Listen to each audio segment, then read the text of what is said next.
Hi friends, ಎಲ್ಲರಿಗೂ ನಮಸ್ಕಾರ. ನಾನು ಇವತ್ತು ಒಂದು ಬಟಾಟೆ ಹಾಕಿ ಒಂದು ದೋಸೆ ಮಾಡಲಿಕ್ಕೆ ಮಾಡಿದ್ದೇನೆ. ಅದನ್ನು ಹೇಗೆ ಮಾಡೋದು ಅಂತ ನೋಡ್ಕೊಳ್ಳೋ. ಭಾರಿ ಟೇಸ್ಟ್ ಆಗಿರ್ತದೆ, ಭಾರಿ ರುಚಿಯಾಗಿರ್ತದೆ. ಯಾವಾಗಲೂ ಒಂದೇ ಥರ ದೋಸೆ ತಿಂದು ಒಂಥರ ಟಿಫೆನ್ಸ್ ದೋಸೆ ಅಂತ ಹೇಳ್ಬೋದು. ಸೆಟ್ ದೋಸೆ ಸಹ ಮಾಡ್ಕೊಳ್ಬೋದು, ನಮಗೆ ನೀರು ದೋಸೆ ಸಹ ಮಾಡ್ಕೊಳ್ಬೋದು. ಅದು ಹೇಗೆ ಮಾಡ್ಕೊಳ್ಳೋದು ಅಂತ ನೋಡುವ. ನಾನು ನೋಡಿ ದೋಸೆ ಮಾಡಿ ತೋರಿಸ್ತಿದ್ದೀನಿ. ಈ ಥರ ದಪ್ಪ ದೋಸೆ ಸಹ ಮಾಡ್ಬೋದು, ಇಲ್ಲದೆ ನೀರು ತೆಳು ದೋಸೆ ಸಹ ಮಾಡ್ಬೋದು. ನಿಮ್ಗೆ ಹೇಗೆ ಇಷ್ಟ ಆಗ್ತದೆ ಹಾಗೆ ಮಾಡಿ. ಅದು ತುಂಬ ಒಳ್ಳೆಯದಾಗ್ತದೆ.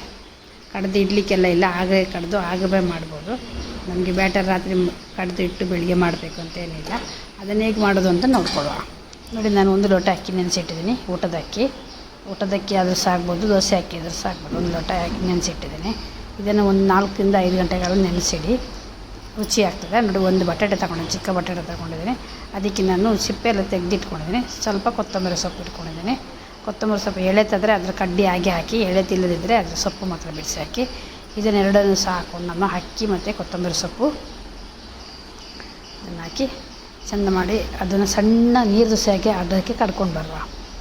ನೋಡಿ, ನಾವು ಇದಕ್ಕೆ ಸ್ವಲ್ಪ ರುಚಿಗೆ ತಕ್ಕಷ್ಟು ಉಪ್ಪು ಸಹ ಹಾಕಿ ಕಡಿವಾಗಲೇ ಕಲ್ಲುಪ್ಪು ಹಾಕಿ ಕಡಿದು ಬಿಡುವ.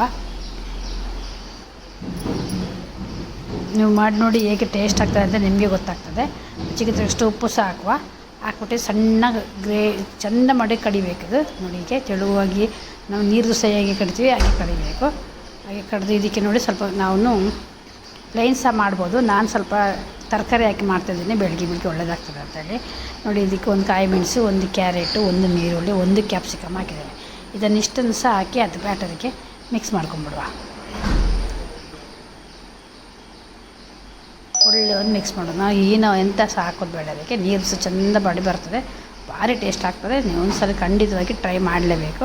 ಹಾಗೆ ಯಾರೆಲ್ಲ ವೀಡಿಯೋ ನೋಡ್ತಿದ್ದಾರೆ ಅವರೊಂದು ನನಗೆ ಲೈಕ್ ಮಾಡಿ, ಕಮೆಂಟ್ ಮಾಡಿ.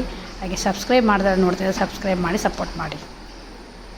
ನೋಡಿ, ಈ ಥರ ಇದಕ್ಕೆ ಸ್ವಲ್ಪ ನೀರು ಹಾಕ್ಕೊಂಡು ನೀವು ನೀರು ದೋಸೆ ಅದಕ್ಕೂ ಸಹ ಮಾಡ್ಬೋದು, ಇಲ್ಲ ಸೆಟ್ ದೋಸೆ ಮಾಡ್ತೀವಲ್ಲ ಸೆಟ್ ದೋಸೆ ಅದಕ್ಕೂ ಸಹ ಮಾಡ್ಬೋದು. ಈಗ ತವ ಇಟ್ಕೊಂಡಿದ್ದೀನಿ, ಅದಕ್ಕೆ 1 ಸ್ಪೂನ್ ಎಣ್ಣೆ ಹಾಕಿ ಒಂದು ಈ ಬ್ಯಾಟರ್ ಉಂಟಲ್ಲ ನಮ್ಮದು ಅದು 1 ಲೋಟೆಗೆ ಹಾಕ್ಕೊಳ್ಳಿ. ಲೋಟೆಗೆ ಹಾಕ್ಕೊಂಡ್ರೆ ನಮಗೆ ಈಗ ಹಾಕಲಿಕ್ಕೆ ಈಸಿ ಆಗುತ್ತೆ. ನೋಡಿ, ಈಗ ಲೋಟೆಗೆ ಹಾಕ್ಕೊಂಡು ಒಂದು ಸೈಡಿಂದ ಲಾಸ್ಟಿಂದ ಹಾಕ್ಕೊಂಡು ಬನ್ನಿ, ಆಗ ಪಕ್ಕ ಆಗುತ್ತೆ. ಇದನ್ನು ಮುಚ್ಚಿಟ್ಟು ಬೇಯಿಸಬೇಕು ನಾವು, ಯಾಕೆಂದರೆ ವೆಜಿಟೇಬಲ್ ಎಲ್ಲ ಹಾಕಿದ್ರಿಂದ ಅದು ಬೇಯಬೇಕಲ್ಲ. ಹಾಗೆ ಮುಚ್ಚಿಟ್ಟು 1-2 ಸೆಕೆಂಡ್ ಬೇಯಿಸಿದ ಮೇಲೆ ತಿರುಗಿಸಾಕಬೇಕು. ತಿರುಗಿಸಾಕಿ ಬೇಯಿಸಬೇಕು, ಯಾಕೆಂದರೆ ಅದರಲ್ಲಿ ತರಕಾರಿ ಹಾಕಿದ್ದೀವಲ್ಲ ನಾವು, ಅದೆಲ್ಲ ಬೇಯಬೇಕಲ್ಲ. ಹಾಗೆ ಒಂದು ಸ್ವಲ್ಪ ತಿರುಗಿಸಾಕಿದರೆ ಒಳ್ಳೆ ಕ್ರಿಸ್ಪಿಯಾಗಿ ಟೇಸ್ಟಿಯಾಗಿ ಬರ್ತದೆ. ನೀರು ದೋಸೆಗೆ ನಾವು ಹೇಗೆ ತಿರುಗಿಸಿ ಹಾಕೋದಿಲ್ಲ ಹಾಗೆ ತಿರುಗಿಸಿ ಹಾಕೋದಕ್ಕಿಲ್ಲ, ಇದು ತಿರುಗಿಸಿ ಹಾಕಲೇಬೇಕು. ಈಗ ಕರ್ಬೇವಿನ ಸೊಪ್ಪು, ನೀವು ಕೊತ್ತಂಬರಿ ಸೊಪ್ಪೆಲ್ಲ ಕಟ್ ಮಾಡಿ ಹಾಕಿದರೆ ಸಹ ಆಗ್ತದೆ. ನೋಡಿ, ಎಷ್ಟು ಸೂಪರಾಗಿ ಬಂದಿದೆ ಅಂದರೆ, ನೋಡುವಾಗ ಹೇಗೆ ಕಲರ್ಸ್ಫುಲ್ ಆಗಿದೆ, ಹಾಗೆ ಇದು ಸಹ ದೋಸೆ ಸಹ ಹಾಗೆ ಸೂಪರಾಗಿ ಬರ್ತದೆ ಅಂತ ಹೇಳ್ಬೋದು. ನೀವು ಒಂದ್ಸಲ ಮಾಡಿ ನೋಡಿ ಹೇಗಾಗ್ತದೆ ಅಂತ ನನಗೆ ಕಮೆಂಟಲ್ಲಿ ತಿಳಿಸಿ. ನಮ್ಮನೇಲಿ ತುಂಬ ಇಷ್ಟಪಟ್ಟು ತಿಂದರು. ನೋಡಿ, ಎಷ್ಟು ತೆಳುವಾಗಿ ಬಂದಿದೆ. ನೀರು ದೋಸೆ ಹೇಗಿತ್ತು ಕ್ರಿಸ್ಪಿಯಾಗಿ ಸಹ ಬರ್ತದೆ, ತೆಳುವಾಗಿ ಸಹ ಬರ್ತದೆ.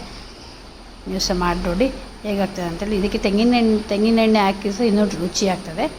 ನಾವು ತುಪ್ಪ ಹಾಕಿ ಮಾಡಿದ್ರೆ ಸಹ ರುಚಿ ಆಗ್ತದೆ. ಇನ್ನೊಂದ್ಸಲ ಮಾಡಿ ನೋಡಿ ಹೇಗಾಗ್ತದೆ ಅಂತ. ಡಿಫ್ರೆಂಟ್ ನಿಮಗೆ ಗೊತ್ತಾಗುತ್ತೆ. ನೋಡಿ, ಹೇಗೆ ಪೇಪರ್ ಥರ ಬರ್ತಾ ಉಂಟು. ತಿಂದಾಗಲೂ ಸಹ ಒಳ್ಳೆ ಇದು ಮೊಟ್ಟೆ ಆಮ್ಲೆಟ್ ತಿಂದಾಗ ಆಗ್ತದೆ, ಅಷ್ಟು ಒಳ್ಳೆ ಕ್ರಿಸ್ಪಿ ಆಗಿರ್ತದೆ. ಮಾಡಿ ನೋಡಿ.